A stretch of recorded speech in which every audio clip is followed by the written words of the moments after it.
नमस्कार, एवं उत्तराखंड देख रहे हैं आप सभी और आपके साथ हूं मैं जयती मिश्रा। बुलेटिन की शुरुआत करेंगे इस वक्त की हेडलाइंस के साथ।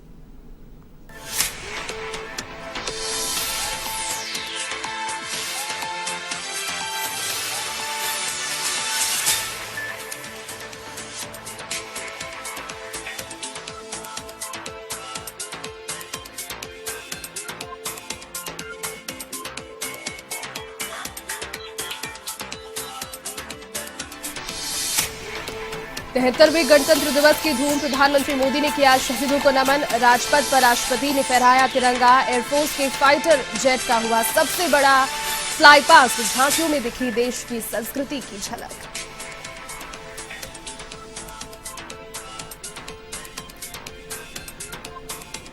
उत्तराखंड में भी धूमधाम से मनाया गया 73वां गणतंत्र दिवस। राज्यपाल लेफ्टिनेंट जनरल गुरमीत सिंह ने किया ध्वजारोहण। सेना, आईटीबीपी, पुलिस, पीएसी, होमगार्ड और पीआरजी जवानों ने किया मार्च पास्ट।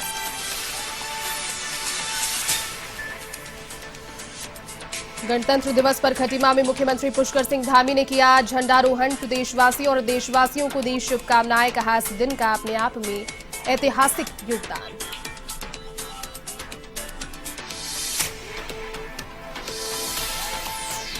उत्तराखंड कोरोना की रफ्तार में कमी से राहत। 6 की मौत, 3,893 नए संक्रमित। तो वहीं 24 घंटे में 3,000 से ज्यादा मरीजों ने दी संक्रमण को मात।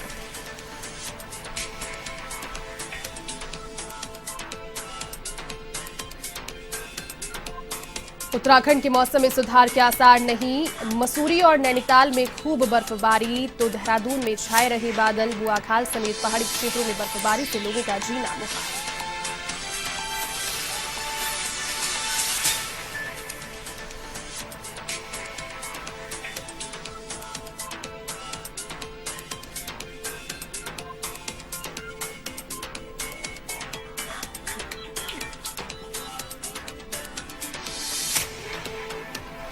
चलिए अब खबरें विस्तार से। देश अपना 73वां गणतंत्र दिवस मना रहा है। प्रधानमंत्री नरेंद्र मोदी ने नेशनल वॉर मेमोरियल पहुंचकर देश के लिए सर्वोच्च बलिदान देने वाले सैनिकों को श्रद्धांजलि अर्पित की। इस दौरान प्रधानमंत्री के साथ रक्षा मंत्री राजनाथ सिंह, रक्षा राज्य मंत्री अजय भट्ट, रक्षा सचिव अजय कुमार और सेना के तीनों अंगों यानी थल सेना, वायुसेना और नौसेना के प्रमुख उपस्थित रहे। इसके बाद प्रधानमंत्री राजपथ पहुंचे, जहां राष्ट्रपति रामनाथ कोविंद का स्वागत किया गया। यहां पर ध्वजारोहण और राष्ट्रगान हुआ। इसके बाद 21 तोपों की सलामी उन्हें दी गई। इस दौरान राष्ट्रपति ने सलामी मंच पर जम्मू कश्मीर पुलिस के एएसआई बाबूराम को मरणोपरांत अशोक चक्र प्रदान किया। उनकी पत्नी रीता रानी शांतिकाल में वीरता का सबसे बड़ा पदक ग्रहण करने पहुंची। इसके बाद थल सेना, वायुसेना और नौसेना का फ्लाई पास्ट शुरू हुआ।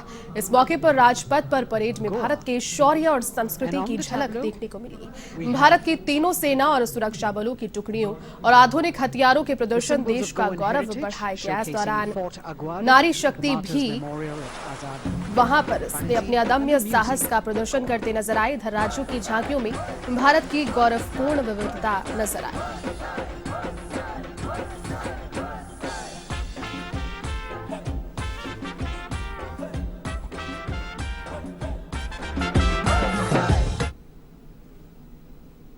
उत्तराखंड में भी 73वां गणतंत्र दिवस धूमधाम के साथ मनाया गया। देहरादून स्थित परेड ग्राउंड में गणतंत्र दिवस का मुख्य समारोह आयोजित किया गया, जिसमें राज्यपाल लेफ्टिनेंट जनरल गुरमीत सिंह ने मुख्य समारोह में ध्वजारोहण किया। इस दौरान उन्होंने परेड की सलामी ली और समारोह में सेना, आईटीबीपी, पुलिस, पीएसी और होमगार्ड तथा पीआरडी के जवानों ने मार्च पास्ट किया। आपको बता दें कि प्रदेश सरकार ने गणतंत्र दिवस पर 175 कैदियों को रिहा कर दिया है। राजभवन की ओर से इसकी अनुमति मिल चुकी है। इसमें सबसे अधिक जिला कारागार हरिद्वार से 63 कैदी रिहा हुए। राज्यपाल लेफ्टिनेंट जनरल गुरमीत सिंह ने गणतंत्र दिवस पर राज्य के विभिन्न कारागारों में लंबी अवधि से सजाएं काट रहे कैदियों के समय पूर्व रिहाई के प्रस्ताव को अनुमति दी है।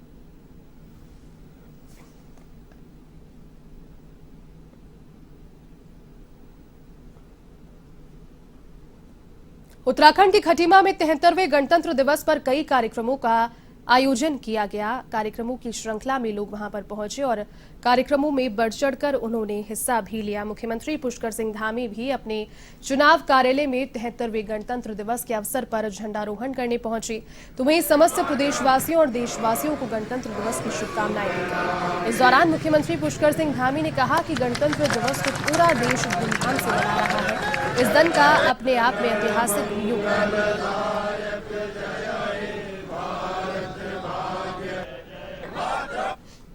महापर्व है और गणतंत्र दिवस के बीच में इस समय हमारे लोकतंत्र का भी महापर्व चल रहा है। मैं सभी को प्रदेशवासियों को इस गणतंत्र दिवस की बहुत शुभकामनाएं और बहुत बधाई देता हूं। हरिद्वार के पतंजलि योगपीठ में भी स्वामी रामदेव और आचार्य बालकृष्ण ने ध्वजारोहण कर गणतंत्र दिवस मनाया। पतंजलि योगपीठ परिसर में हुए कार्यक्रम में बड़ी संख्या में पतंजलि विश्वविद्यालय के छात्र छात्राएं और योगपीठ के कर्मचारी शामिल हुए। इस दौरान स्वामी रामदेव ने कहा कि पतंजलि योगपीठ योग और आयुर्वेद के जरिए देश भर में राष्ट्रभक्ति की अलख जगा रहा है। उन्होंने कहा कि भारत को आत्मनिर्भर बनाने की दिशा में पतंजलि योगपीठ भी लगातार प्रयासरत है।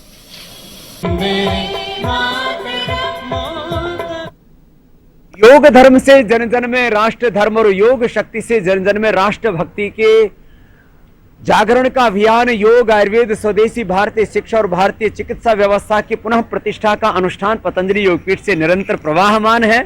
और इसी क्रम में हमने आजादी के अमृत महोत्सव की जो राष्ट्रीय समिति आदरणीय मोदी जी के नेतृत्व में जो पूरा राष्ट्र मना रहा है आजादी का अमृत महोत्सव, उसमें भी हमने अपनी एक आहुति दी है। उसमें भी मुझे एक सदस्य के तौर पर आदरणीय मोदी जी ने सम्मिलित किया है। तो हमारा ध्येय है कि हम इस देश में अपने उन शहीदों के सपनों को पूरा करने के लिए, जिन्होंने इस भारत माता के लिए अपने प्राणों को न्यौछावर किया, उनके सपनों को जमीन पर उतारने के लिए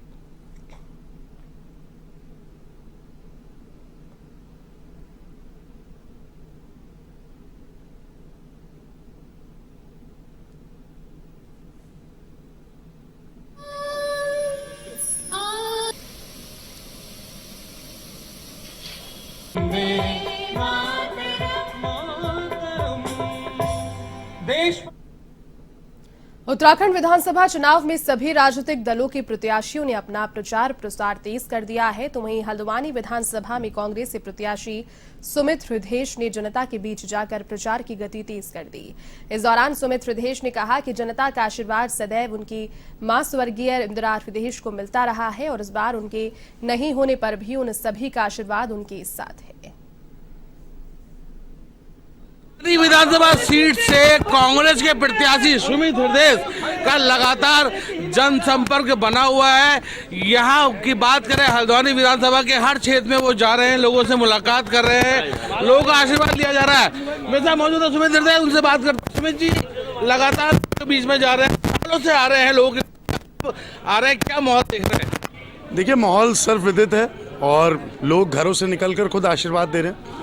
एक तो इंदिरा जी की जो यादें हैं, साथ साथ इतने वर्षों से जो हमने ज़मीन पे कार्य करा है, और उसके अलावा डबल इंजन सरकार से जो नाराज़गी है, ये सारी चीज़ें हैं। और हल्द्वानी वासी इंदिरा जी के जो कार्य हैं आज उनको बड़ी भावना से याद कर रहे हैं और उनके पच्चीनों पे आगे चलने वाले को आशीर्वाद देने को तैयार है। इंदिरा जी का समर्पण इतने सालों से हल्द्वानी के लिए, बहुत बड़ी नेत्री होने के बावजूद हल्द्वानी को नहीं छोड़ा, केंद्र में जगह बना सकती थी, नहीं गई, लोगों के लिए कार्य किया। वो कार्य आज सुमित हृदयेश आगे बढ़ाने की बातें कर रहे हैं। जनता का साथ किस तरह से मिल रहा है? देखिए अपार जन सहयोग, जन समर्थन मिल रहा है और हर वर्ग, हर धर्म और हर जाति का संपूर्ण आशीर्वाद मिल रहा है। और जितने हमारे सहयोगी हैं पूरे जोश के साथ आज उसी भावना से चुनाव लड़ा रहे हैं जैसे इंदिरा जी को लड़ाते हैं। प्राथमिकता की बात की जाए, आज राजपुरा है, यहाँ के लोगों की क्या समस्याएं, क्योंकि आप भली भांति जानते हैं लोगों की दिक्कतों को। और देखिए जिस प्रकार से अर्थव्यवस्था चौपट हुई है, लोग बेरोजगार हुए हैं, आर्थिक तंगी का सामना कर रहे हैं। कई यहाँ पे ऐसे घर हैं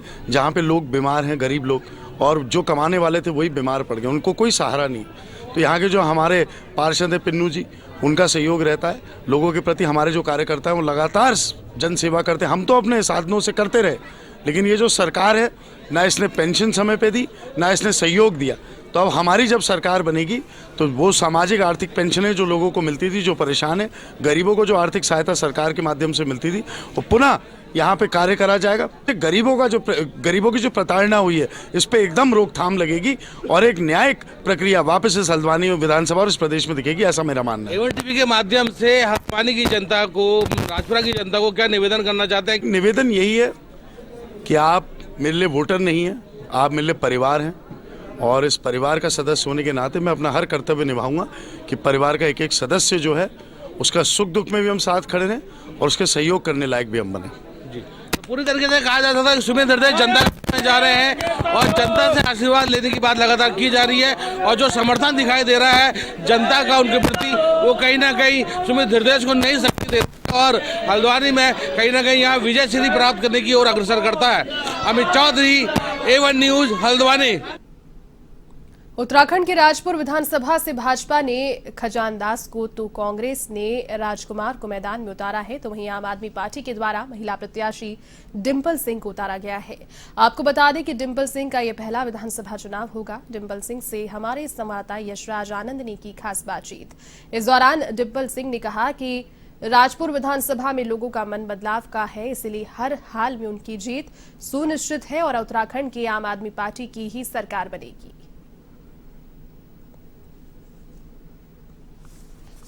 14 फरवरी को उत्तराखंड विधानसभा चुनाव होना है।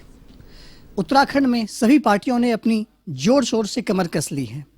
सभी पार्टी तैयार है जनता को अपनी ओर रिझाने के लिए। वहीं हमारे साथ हैं आज राजपुर विधानसभा से प्रत्याशी डिंपल सिंह। यह आम आदमी पार्टी ने इन्हें प्रत्याशी के रूप में उतारा है। सबसे पहले तो मेरा प्रश्न मैम आपसे, डिंपल जी, आपसे कि आप पहली बार, सिर्फ आप ही नहीं, आम आदमी पार्टी और डिंपल सिंह पहली बार चुनाव लड़ने जा रही हैं, तो आपको कैसे लग सकता है कि पहली बार चुनाव में आम आदमी पार्टी और आप पर जनता इतनी भरोसा करेगी? मैं तो ये कहना चाहूँगी आपको कि आम आदमी पार्टी भले ही उत्तराखंड में पहली बार इलेक्शन लड़ी है, लेकिन जिस तरह से पिछले 8 से 9 सालों में उन्होंने दिल्ली के अंदर, भारत की राजधानी के अंदर काम करके दिखाया है, और आपको जैसे कि पता भी है कि पंजाब में भी हम पहले इलेक्शन लड़े हैं और इस बार हम कई राज्यों में इलेक्शन लड़ रहे हैं, तो जनता ने भी मन बना लिया है। हो सकता है कि हम इलेक्शन भले ही पहली बार लड़ रहे हो, लेकिन जनता को आम आदमी पार्टी के ऊपर बड़ा विश्वास है। उसका कारण ये है कि जो दिल्ली मॉडल हम जिसकी बात करते हैं, कहीं ना कहीं वो जनता के अंदर एक ऐसा घर कर चुका है कि उनको ये विश्वास है कि अगर केजरीवाल जी ने गारंटी दी है तो वो पूरा करेंगे, चाहे वो हमारे बिजली गारंटी हो या हम शिक्षा की बात करें, स्वास्थ्य सेवाओं की बात करें, रोजगार की बात करें। तो आम आदमी पार्टी का प्रत्येक कार्यकर्ता और जो लोग उम्मीदवार बन के क्षेत्र में उतरे हैं वो पूरी तरह से सफलता हासिल करेंगे और हमें पूर्ण विश्वास है कि पूर्ण बहुमत की सरकार बना के जो उत्तराखंड नव निर्माण की हम बात कर रहे हैं, कोठियाल जी और शीर्ष नेतृत्व केजरीवाल जी के नेतृत्व में, उसको हम पूरा करेंगे।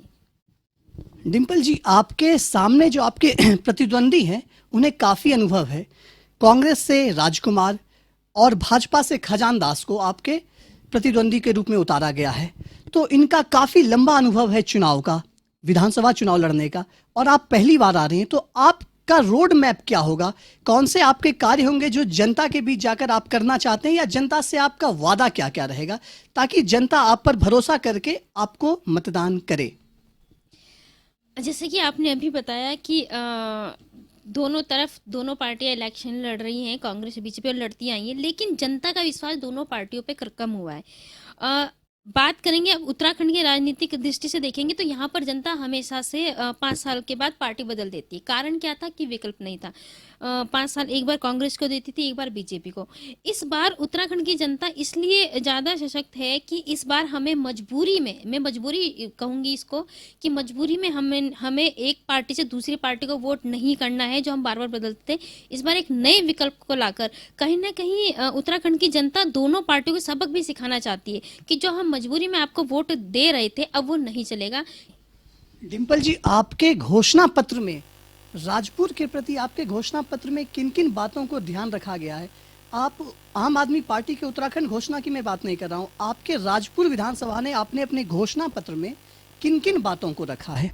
कि अगर मैं सिर्फ अपनी विधानसभा की बात करूं तो मेरा जो जब मैं क्षेत्र में जाती हूँ मुझे सबसे अधिक जो दिखता है, जो मुझे भी पीड़ा देता है, वो अभी जिसके मैं जिक्र करती हूँ, एक तो मलिन बस्तियों का यहाँ पर जो अभी तक नियमितीकरण नहीं हुआ है, और जो यहाँ पे आपने देखा होगा कि जो नदियाँ अब नालों में परिवर्तित हो चुकी हैं।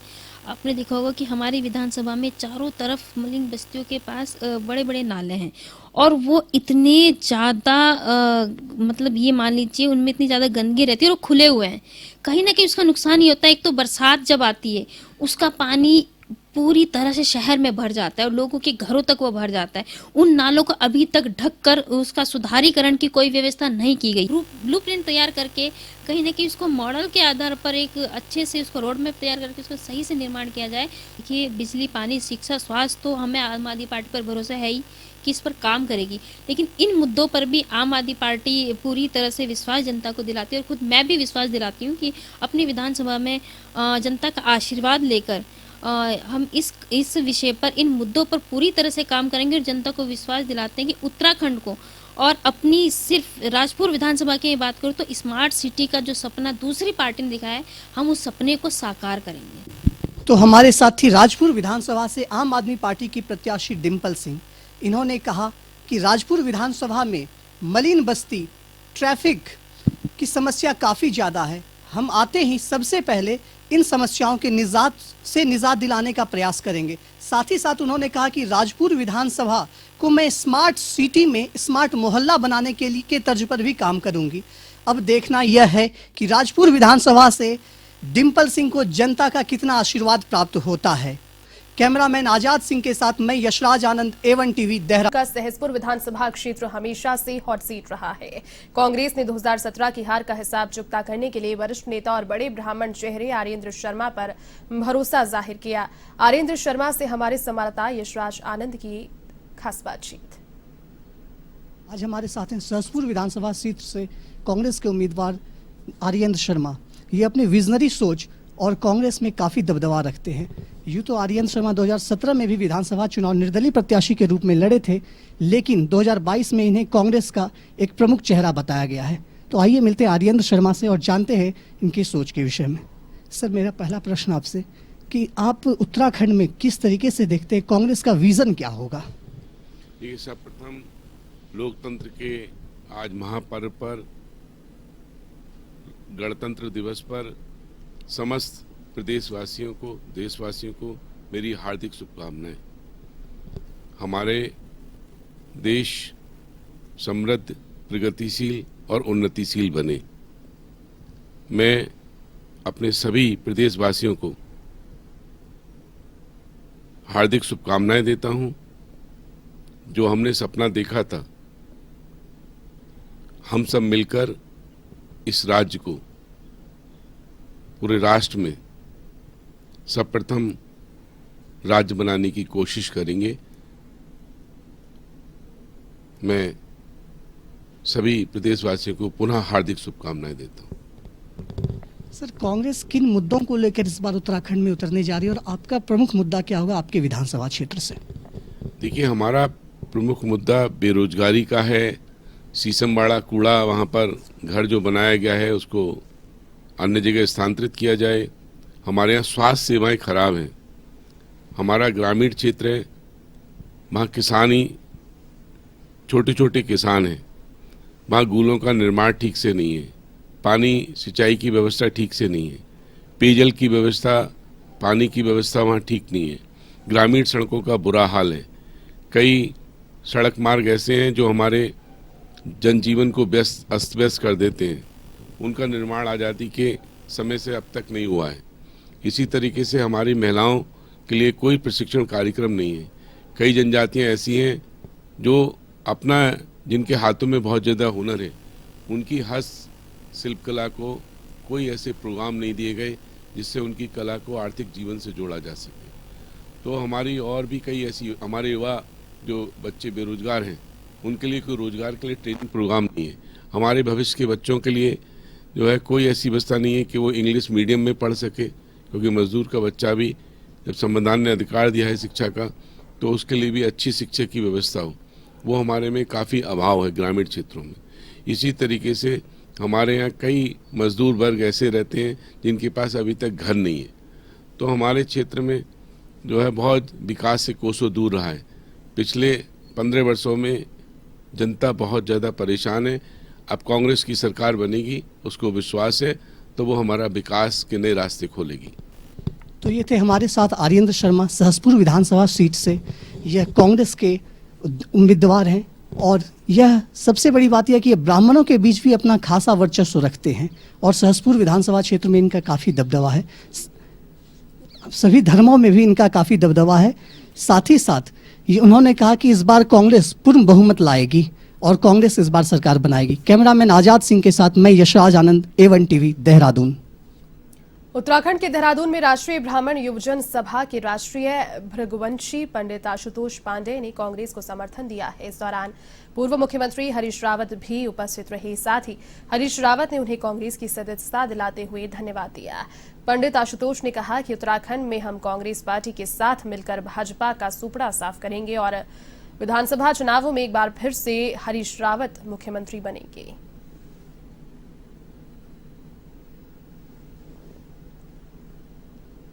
में 10-25 ब्राह्मण परिवार जिन्होंने भारतीय जनता पार्टी को निर्माण करने में, बनाने में, गठन करने में पूर्ण योगदान दिया है। उसमें सबसे मेन भूमिका निभाने वाले पंडित दीनदयाल उपाध्याय जी, जिन्होंने भारतीय जनता पार्टी का गठन में पूरी भूमिका निभाई है, उनके परिवार का हिस्सा मैं भी हूं। उनके पुत्र पंडित चंद्रशेखर उपाध्याय जी।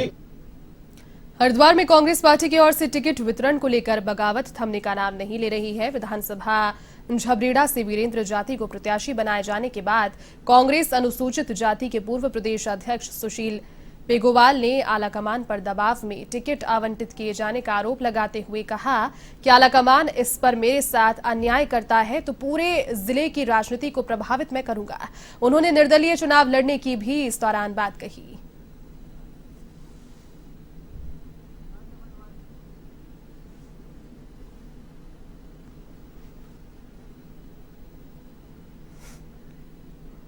चाहता हूं कि यदि अब की बार मेरे साथ न्याय नहीं हुआ और अन्याय हुआ तो इसका उदाहरण विधानसभा झबरेड़े की जनता बताएगी। मैं कहना चाहता हूं, मेरा कोई विरोध नहीं, लेकिन सीनियर लीडर का, सीनियर कार्यकर्ता का अपमान किया जाएगा और एक जूनियर जिनको मैंने भर्ती करा उनको टिकट दिया गया तो मैं पूरा विरोध करता हूं। तो वहीं नैनीताल में नामांकन के बाद निवर्तमान विधायक और कांग्रेस विधायक प्रत्याशी संजीव आर्य ने बैठकों का दौर शुरू कर दिया है। नैनीताल में कांग्रेस के कुनबे को बढ़ाने का कार्य किया जा रहा है। तो वहीं कांग्रेस की इस बैठक में सैकड़ों कांग्रेसी एक मंच पर नजर भी आए और सभी ने संकल्प लिया कि विधानसभा चुनाव में कांग्रेस को जिताया जाएगा।